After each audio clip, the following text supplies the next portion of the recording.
ಯಲಹಂಕ ವಿಧಾನಸಭಾ ಕ್ಷೇತ್ರದ ಹುರುಳಿಚಿಕ್ಕನಹಳ್ಳಿ ಗ್ರಾಮ ಪಂಚಾಯಿತಿ ವ್ಯಾಪ್ತಿಯಲ್ಲಿ ಹೆಸರುಘಟ್ಟ ಬ್ಲಾಕ್ ಕಾಂಗ್ರೆಸ್ ವತಿಯಿಂದ ಜನಮಾನಸ ಕಾರ್ಯಕ್ರಮ ನಡೆಯಿತು. ಹೆಸರುಘಟ್ಟ ಬ್ಲಾಕ್ ಕಾಂಗ್ರೆಸ್ ಅಧ್ಯಕ್ಷರಾದ ಅದ್ದೆ ಮಂಜುನಾಥ್ ಅವರ ನೇತೃತ್ವದಲ್ಲಿ ನಡೆದ ಜನಮಾನಸ ಕಾರ್ಯಕ್ರಮದಲ್ಲಿ ಹುರುಳಿಚಿಕ್ಕನಹಳ್ಳಿ ಗ್ರಾಮದ ಬೀದಿ ಬೀದಿಗಳಲ್ಲಿ ಬ್ಯಾನರ್ ಹಿಡಿದು ಘೋಷಣೆಗಳನ್ನು ಕೂಗುತ್ತಾ ಶಾಂತಿಯುತ ಮೆರವಣಿಗೆ ನಡೆಸಿದರು. ಹೋರಾಟದಿಂದ ವಿಕಾಸ ಆಗುತ್ತೆ, ಸಂಘರ್ಷದಿಂದ ವಿನಾಶ ಆಗುತ್ತೆ. ಇವತ್ತು ಗ್ರೀಸ್ ದೇಶ ಆಗಿರ್ಬೋದು, ಬೇರೆ ಬೇರೆ ದೇಶಗಳ ಇತಿಹಾಸ ನೋಡ್ತಿದ್ದೀರಿ ಟಿ ವಿಗಳಲ್ಲಿ, ಎಲ್ಲವೂ ಕೂಡ ದ್ವೇಷದ ಕಾರಣಕ್ಕಾಗಿ ಧ್ವಂಸಗೊಳ್ತಿದ್ದಾವೆ. ದ್ವೇಷವನ್ನು ದೂರ ಮಾಡಿ ಮನುಷ್ಯರನ್ನು ಪ್ರೀತಿಗಾಗಿ ಪ್ರೀತಿಗೋಸ್ಕರ ಬೆಸಿಗೆ ಮಾಡೋದೇ ಕಾಂಗ್ರೆಸ್ಸಿನ ಮೂಲ ಧ್ಯೇಯ. ಗೊತ್ತಿದೆ, ಪ್ರಜಾಪ್ರಭುತ್ವದ ಮೂಲ ಧ್ಯೇಯ ಏನು? ಜನರಿಂದ ಜನರಿಗಾಗಿ ಜನರಿಗೋಸ್ಕರ. ಹಂಗೆ ಮಾನವನ ಬದುಕು ಒಂದು ಸಹಬಾಳ್ವೆ ರೂಪುಗೊಳ್ಳಿಲ್ಲ ಅಂದರೆ ಬಹಳ ದೊಡ್ಡ ಸಂಕಟ ಆಗುತ್ತೆ. ಅದಕ್ಕೆ ನಾವು ಆ ದಳ್ಳೂರಿಯನ್ನು ಆರಿಸ್ಬೇಕಾದ್ರೆ ಪ್ರೀತಿಯಿಂದ ದೀಪ ಹಚ್ಚಬೇಕು. ಮೆರವಣಿಗೆ ನಂತರ ವೇದಿಕೆ ಮುಂಭಾಗ ಅದ್ದೆ ಮಂಜುನಾಥ್ ಅವರ ಮಾರ್ಗದರ್ಶನದಲ್ಲಿ ಮುಖಂಡರುಗಳಿಗೆ ವ್ಯಾಯಾಮ ಮಾಡಿಸಲಾಯಿತು.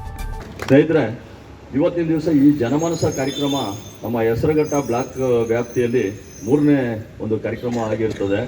ಈ ಜನಮಾನಸ ಕಾರ್ಯಕ್ರಮದ ಮೂಲ ಉದ್ದೇಶ ಮಾತ್ರ ನಾನು ಹೇಳುತ್ತೀನಿ.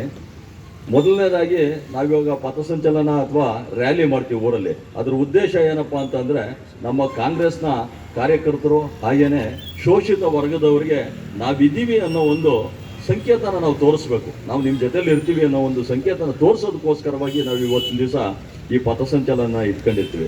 ಹಾಗೇನೆ ವ್ಯಾಯಾಮ, ನಮ್ಮ ಕಾಂಗ್ರೆಸ್ ಪಕ್ಷನ ಕಟ್ಟೋದಕ್ಕೋಸ್ಕರವಾಗಿ ಬಲಿಷ್ಠವಾಗಬೇಕಲ್ಲ ನಾವು, ಅದಕ್ಕೋಸ್ಕರವಾಗಿ ಒಂದು ವ್ಯಾಯಾಮ ಮಾಡಿ ನಮ್ಮ ದೇಹವನ್ನು ದಂಡಿಸಿ ಗಟ್ಟಿ ಇಟ್ಕೊಂಡು ಸಂಘಟನೆ ಮಾಡೋಕ್ಕೆ ಹೊರಡೋದಕ್ಕೆ ಅನುಕೂಲ ಆಗ್ತದೆ ಅನ್ನೋ ಒಂದು ಉದ್ದೇಶದಿಂದ ಈ ವ್ಯಾಯಾಮನ ಇಟ್ಕೊಂಡಿದ್ದೀವಿ. ಇಟ್ಬಿಟ್ಟು ಗಣ ಕೇಳೋದು, ಪೂಜೆ ಮಾಡಿ ಬರೀರೋದು, ಈ ದಿಕ್ಕು ಅನ್ನೋದು ಯಾವ ದಿಕ್ಕು ಇಲ್ಲ. ಕುವೆಂಪು ಏನು ಹೇಳಿದ್ದಾರೆ? ಸರ್ವಕಾಲವೂ ಶ್ರೇಷ್ಠ ಕಾಲ, ಸರ್ವ ಬಣ್ಣವೂ ಶ್ರೇಷ್ಠ ಬಣ್ಣ, ಸರ್ವ ವ್ಯಕ್ತಿಯೂ ಶ್ರೇಷ್ಠ ವ್ಯಕ್ತಿ.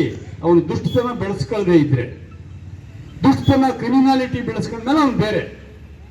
ಸೊ ಈ ಮನೆಗೆ ತಲುಪಿ ಯುವಕರ ಮನವನ್ನು ನಾವು ಅವ್ರನ್ನ ತಲುಪದೇ ಇದ್ರೆ, ವಿಚಾರ ತಲುಪದೇ ಇದ್ರೆ, ಆ ದೇಶ, ಯಾವ ದೇಶದಲ್ಲಿ ಯುವಕರು ಅನ್ಯಾಯಗಳ ವಿರುದ್ಧ ಧ್ವನಿ ಎತ್ತಲ್ವೋ, ಅನ್ಯಾಯಗಳನ್ನು ಪ್ರಶ್ನೆ ಮಾಡಲ್ವೋ, ಆ ದೇಶ ಸಾಮಾಜಿಕ ಆರೋಗ್ಯದಲ್ಲಿ ಕುಸಿದು ನೆಲಕ್ಕೆ ಬಿದ್ದಿದೆ ಅಂತ. ಸೊ ಇದೇ ಕಾರಣಕ್ಕೆ ಜಗತ್ತಿನ ಉದ್ದಗಲಕ್ಕೆ ದೊಡ್ಡ ಕ್ರಾಂತಿಗಳು ನಡೆದವೆ. ಫ್ರಾನ್ಸ್ ಕ್ರಾಂತಿ ಮೊದಲು ನಡೀತು, ಫ್ರಾನ್ಸ್ ದೇಶ ಮುಂದೆ ಬಂತು. ಜಪಾನ್ ಮೇಲೆ ಹಿರೋಶಿಮಾ ನಾಗಸಾಕಿ ಮೇಲೆ ಬಾಂಬ್ ಹಾಕಿದಾಗ ನದಿಗಳು ದಿಕ್ಕೆ ಕದಡೋಗಿತ್ತು. ಅವು ನದಿಗಳು ಹಿಂಗರಿತಿದ್ದವು, ಹಿಂಗರಿಯಕ್ಕೆ ಶುರುವಾಗೋದಾದ್ರೆ ಆ ಡೆಮೋಗ್ರಫಿನೇ ಚೇಂಜ್ ಆಗೋಂಗೆ ಬಾಂಬ್ ಬಿತ್ತು. ಅದು ಇವತ್ತು ಜಪಾನು ಸೂಪರ್ ಶಕ್ತಿ. ಸುಳ್ಳು ಹೇಳಬಾರ್ದು. ಸುಳ್ಳು ನೋಡಿ, ತಾರತಮ್ಯದ ಮೂಲಕ ಇಂಡಿಯಾದ ಶಕ್ತಿಯನ್ನು ಹೆಚ್ಚು ಮಾಡೋಕ್ಕಾಗಲ್ಲ. ಇದು ಮೋದಿಗೆ ಅರ್ಥ ಆಗಲ್ಲ. ಈ ಕಾರ್ಯಕ್ರಮದಲ್ಲಿ ಹೆಸರುಘಟ್ಟ ಬ್ಲಾಕ್ ಕಾಂಗ್ರೆಸ್ ಅಧ್ಯಕ್ಷ ಅದ್ದೆ ಮಂಜುನಾಥ್, ಯಲಹಂಕ ಬ್ಲಾಕ್ ಕಾಂಗ್ರೆಸ್ ಅಧ್ಯಕ್ಷ ಶ್ರೀನಿವಾಸ್, ಕೆಪಿಸಿಸಿ ಸದಸ್ಯರಾದ ಸೋಲದೇವನಹಳ್ಳಿ ವೆಂಕಟೇಶ್, ಕಾಂಗ್ರೆಸ್ ಮುಖಂಡರಾದ doctor H Vishwanath, Krishnappa, Thorappa, Manjunath, Ravi, Linganahalli Basavaraj, youth Congress ಪದಾಧಿಕಾರಿಗಳು ಮತ್ತು ನೂರಾರು ಕಾಂಗ್ರೆಸ್ ಕಾರ್ಯಕರ್ತರು ಭಾಗವಹಿಸಿದ್ದರು. ವರದಿ ಹನುಮಂತರಾಜು.